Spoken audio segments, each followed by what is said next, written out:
Praticar a escassez é uma bênção. E a prática da escassez consciente é sim sobre dinheiro. A escassez, muitas vezes vista de forma negativa, é, na realidade, um princípio fundamental para o equilíbrio. Praticar a escassez é uma forma de valorização da existência humana e das interações sociais.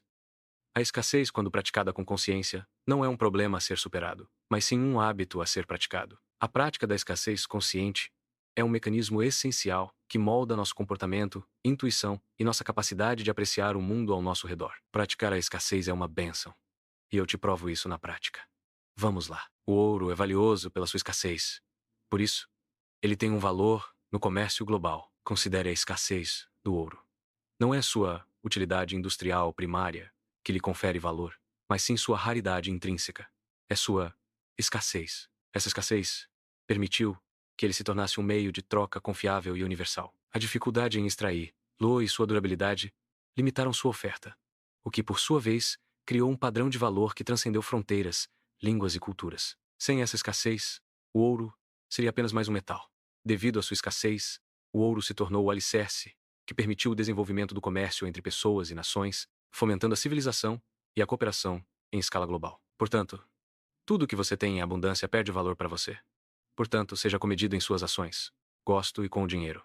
A prática consciente da escassez permite uma vida única e a prática da prudência. A escassez de vida é, talvez, o exemplo mais profundo da escassez em seu papel como força de equilíbrio. Cada um de nós tem apenas uma vida.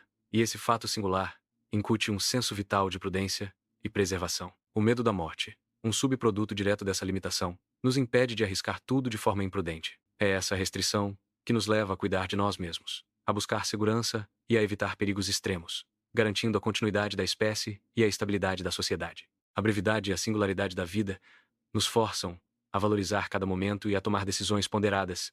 Pratique a escassez consciente. A prática da escassez nos traz o equilíbrio nas relações humanas. No âmbito das relações sociais, a escassez também desempenhou um papel crucial na formação de instituições. Historicamente, a escassez sexual, restrições sociais e normas culturais sobre a disponibilidade de parceiros sexuais fora do casamento incentivou a formação de compromissos duradouros. Essa limitação fomentou a estrutura do casamento e, por conseguinte, a formação da família como a unidade básica da sociedade. Com a liberdade sexual contemporânea, veio a libertinagem sexual. Quando a sociedade deixou de cobrar o casamento com fim para o sexo, ou seja, o fim dessa escassez sexual, o modelo tradicional de casamento e família ruiu para muitos. Isso demonstra como a presença ou ausência de escassez em uma área da vida pode ter consequências transformadoras em toda a estrutura social. A escassez de sexo fácil e a obrigatoriedade de casamento promovia a estabilidade e o compromisso a longo prazo, enquanto a abundância atual favorece a autonomia individual e a fluidez das relações. A prática da escassez consciente proporciona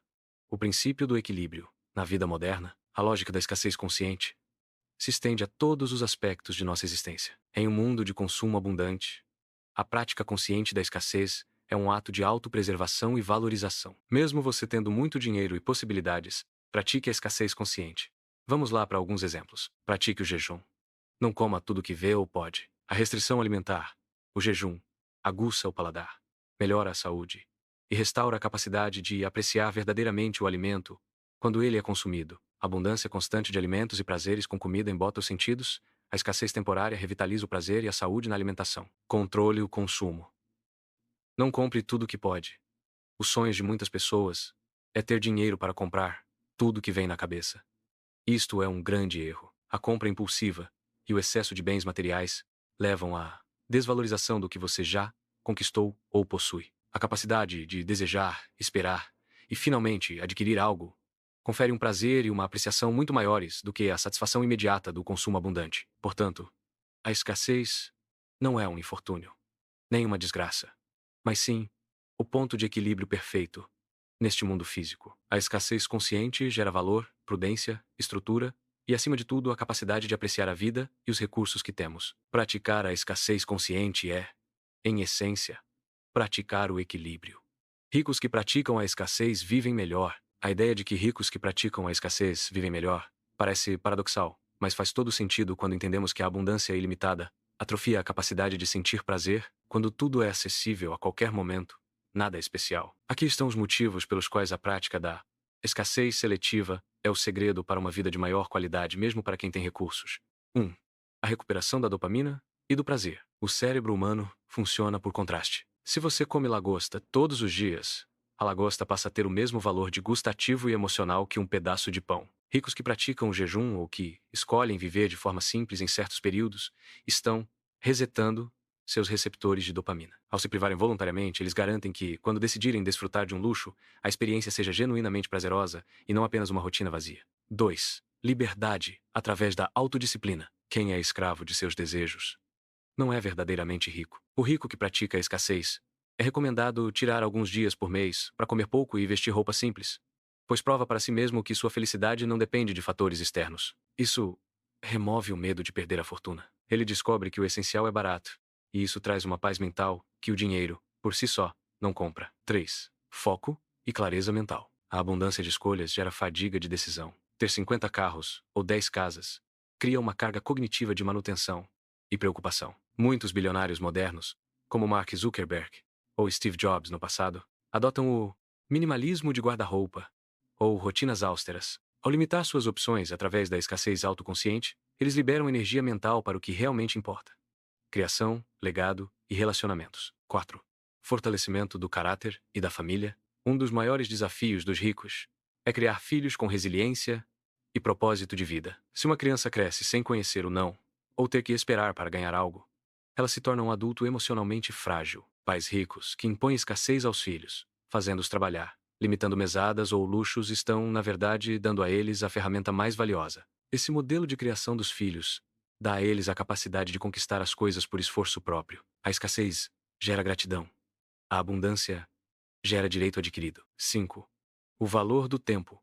A escassez suprema. O rico que entende o valor da escassez para de comprar coisas e passa a comprar tempo. Ele pratica a escassez de compromissos sociais inúteis para ter abundância de tempo com a família ou em silêncio. Ele entende que o tempo é o único recurso que, não importa quanto ouro ele tenha, nunca poderá ser minerado novamente. Entenda o que é o equilíbrio do equilíbrio. Você deve conhecer pessoas que, mesmo com dinheiro, vivem uma escassez tremenda. Estas pessoas são acumuladores compulsivos, são avarentos. Fuja da escassez extrema, assim como a abundância desenfreada corrói o prazer. A escassez levada ao extremo pode se tornar uma patologia ou um isolamento do mundo, perdendo seu propósito pedagógico. A sabedoria está em usar a escassez como uma ferramenta e não como uma punição. Veja por que o excesso de escassez também é perigoso. 1. O risco da rigidez, fanatismo, quando alguém se torna obcecado pela privação, seja no jejum extremo, na avareza excessiva ou no isolamento social, a pessoa deixa de ser livre. Se você não consegue desfrutar de um banquete ou de um presente por culpa, você não está praticando o domínio próprio. Você apenas inverteu a sua prisão. O objetivo da escassez é torná-lo capaz de apreciar a abundância, não de ter medo dela. 2. A mentalidade de escassez versus prática da escassez consciente. Existe uma diferença vital entre praticar a escassez voluntária e viver em uma mentalidade de escassez involuntária e psicológica. Prática da escassez consciente significa que eu escolho não comprar isso agora para manter minha liberdade e foco. Gera poder. Já a mentalidade de escassez significa que eu penso que não há o suficiente para todos. Preciso guardar tudo. O mundo é perigoso. A mentalidade de escassez gera ansiedade, inveja e mesquinhez. O excesso de escassez pode fechar o coração e a mente, impedindo a generosidade e a visão de oportunidades. 3. A saúde e o corpo. No campo físico, o excesso de restrição, como o jejum prolongado sem orientação ou a privação extrema de conforto, pode debilitar o corpo e a mente. A escassez deve servir para fortalecer o caráter, mas se ela destrói a saúde, ela falhou em seu propósito original de preservar a vida única que mencionamos. 4. O isolamento da vida e de amigos. Se a pessoa tem uma mentalidade de escassez, ou se força a ter uma escassez radical demais, ela pode romper os laços com as outras pessoas. O homem é um ser social. Se recusa em consumir ou participar de momentos de celebração, se torna uma barreira para o convívio com amigos e família. A pessoa acaba rica de disciplina, mas pobre de conexões. Adote o caminho do meio. O segredo é a ciclicidade. A vida deve ser feita de estações e decisões conscientes sobre dinheiro, tempo e vida. Pratique momentos de austeridade. Escassez para limpar o excesso. Treinar a mente e fortalecer a vontade. Pratique momentos de celebração, abundância, para compartilhar os frutos, agradecer e viver a alegria da comunhão. Como dizia o princípio clássico, in medio stat virtus, a virtude está no meio. A prática da escassez consciente é o tempero da vida. Coloque de menos e a vida fica insossa. Coloque demais e ela se torna intragável. Em resumo, a escassez consciente é a prática e a moldura que dá valor à pintura da vida. Mas a escassez, sem limites, a avareza, a acumulação sem fim, torna a vida um sacrifício. Praticar a escassez em meio à riqueza é o auge da sofisticação. E a única forma de manter o entusiasmo pela existência. Pratique a escassez autoconsciente para nunca perder o apetite pela vida. Pratique a escassez com inteligência, mas nunca deixe que ela apague a sua capacidade de ser generoso e de celebrar a beleza do que é abundante.